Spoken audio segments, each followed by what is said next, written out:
What's up guys, back with another video. So as you can see, we're at the muffler shop right now.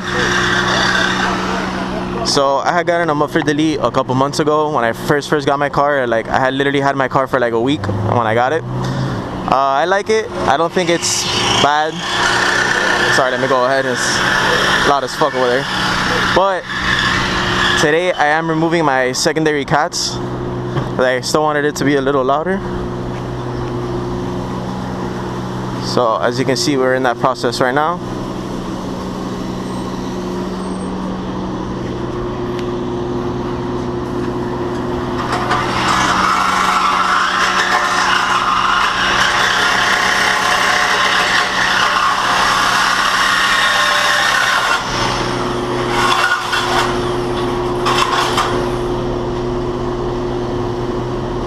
But yeah guys, I'm excited. I hope it's not too loud. But whoever's thinking about doing this after a muffler delete, I can definitely show you guys a comparison so you can see if it's worth it or not for you. So yeah, I'm excited, and hopefully soon it'll be ready and I can give you guys some clips.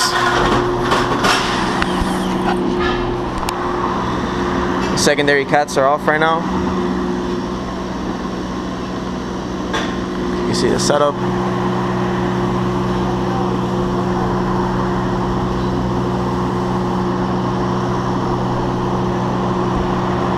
It was pretty funny. I was driving fast on my way here, and as he was cutting them off, they were like steaming hot. And when the first one landed on his hand, he just like dropped it immediately, and you can just see like the smoke coming out. It's pretty funny. Yeah, so it's looking like right now. It should be done in a few minutes.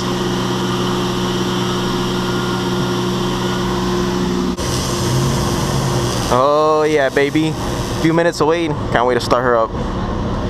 Shout out to Castellanos shop, guys. Definitely recommend it if you're in the Miami area. Come here for all my work. I came here with my V6 Camaro. I came here with this Camaro, and this man right here is a magician. So yeah, definitely come check him out, guys.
Alright guys, so you can see how it sounds on idle. It doesn't really sound much louder than it did before, which is great because I was actually worried that on idle it would have a really bad drone or it would sound a lot worse. But I mean, I can still have a conversation in my car, which I didn't think was going to be the case. I'm trying to go full throttle soon, but there's like a cop right there, so hopefully he'll get off on this exit. Well, I did want to give you guys some pulls so you guys can hear what it sounds like in the cabin. But you know this Miami shit rains every fucking day. So yeah, unfortunately, won't be able to do that. But overall, guys, I do feel it a little louder. I expected it to be louder than it was, to be honest. I thought it was gonna be unbearable at some point. I thought just like cruising on the turnpike, or you know, just 60, 50 around there, that it was just gonna be ridiculous and I wouldn't even be able to have a conversation if I had somebody in my car. But it's not that bad, and obviously the car is louder. I am happy with it. Maybe I thought it was gonna be a little louder, but overall I'm happy with it. Like I said, my biggest fear before that was keeping me from doing it was that it was gonna be too loud, and that's not the problem. It's actually, for me, it's actually perfect. I wish it was a little louder, but I guess I've seen a lot of videos of Camaros with like headers and stuff like that, and that's probably the expectation that I had. So that's probably why I probably thought I was gonna be a little louder. But honestly, for as loud as it is, like that's perfect with me. It's not too loud. On the startup, it is a little louder. When I'm going full throttle, it is louder also. I don't know if you guys can tell. It's like a minor difference. It's not too much. And even the downshifts do sound more aggressive. And like when the car is idling and I have it in track mode, it does sound a lot more aggressive. So yeah, guys, definitely overall, it was definitely worth it. It's not bad at all in the cabin at all, to be honest. It's almost the same as it was before. It's a little louder, but not louder to where it's unbearable. And yeah, guys, that's pretty much it. Hope you guys enjoyed the video. Thanks for watching again. Shout out to my boy Marlon over here. I came over here by myself and he was able to assist me with those nice flybys. I'm gonna go ahead and post his car too. Got some nice flybys for him, and he's actually a photographer here in the Miami area, so definitely check him out, guys. I'll put his IG down in the description. But yeah, thank you again, Marlon. Hero of the day.